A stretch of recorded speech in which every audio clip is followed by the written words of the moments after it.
Labor will support the bill for that reason. I call Melissa Lee. Thank you, Mr. Speaker. It's a great pleasure to rise to support this second reading of the Energy Innovation Electric Vehicles and Other Matters Amendment Bill. And before I actually begin, I'd like to thank the member who just took a seat. And I'm very glad that she enjoyed her time at our Commerce Select Committee. So this bill is an omnibus bill that was brought before the Commerce Committee last year, and during its time before the Commerce Committee received and considered 40 submissions. 11 of those were oral submissions that we heard. We also received advice from Ministry of Business, Innovation and Employment, as well as the Ministry of Transport, sir.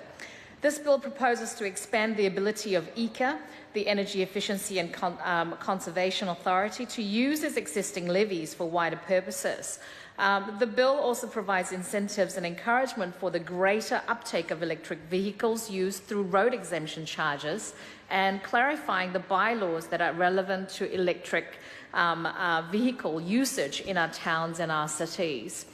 One such option at the local level that this bill would allow is for the high occupancy bus lane that the member who just took a seat talked about, and other special vehicle accesses to be implemented by the Road Controlling Authority, and it was an opt-in situation. This is important as it would provide a key incentive, particularly in high-volume traffic communities, to buy into new innovative vehicle technology that benefits the environment and wider communities, sir.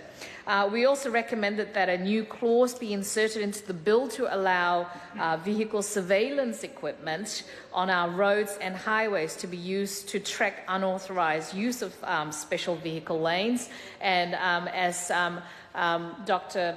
Woods actually said, we had many amusing discussions as to how those vehicles would be identified, whether it was going to be stickers or whether it was different coloured number plates. It was very thorough discussion that we did actually have. So this is because the motor vehicle register is in the process of being updated to show whether a registered vehicle is in fact an electric one, and would reduce bureaucracy in the processing of infringement and compliance notices. The way we've actually got it. The bill will also make changes to clarify how electricity industry regulation applies to secondary network, as the Minister had in fact spoken about. The committee recommended clarifying the definition of a secondary network provider to better match the policy intent of the bill, to make sure that it is in fact clear that the secondary network provider undertakes activities and practices that, if they in fact undertakes practices like an electricity distributor, then they should be subject to the same regulatory oversight requirements, sir. The committee also supports the allowance for ordering counsel that the Minister in fact talked about. Another important area that this bill actually covers is the collection of the gas levy, and the committee has recommended to allow for regulations to be made for exemptions from the gas levy, so that the liability of gas levy is solely where the gas is actually sold by the retailer.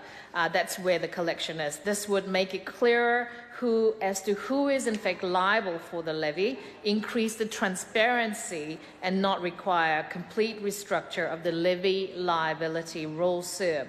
Our economy is diversifying, and our choices of travel are in fact diversifying as well. More public transportation options, more car share services, as well as more choices on our private vehicles with better, more fuel-efficient and eco-friendly options at reasonable prices will continue to benefit New Zealand. And as technology progresses, those vehicle costs will come down as well, sir.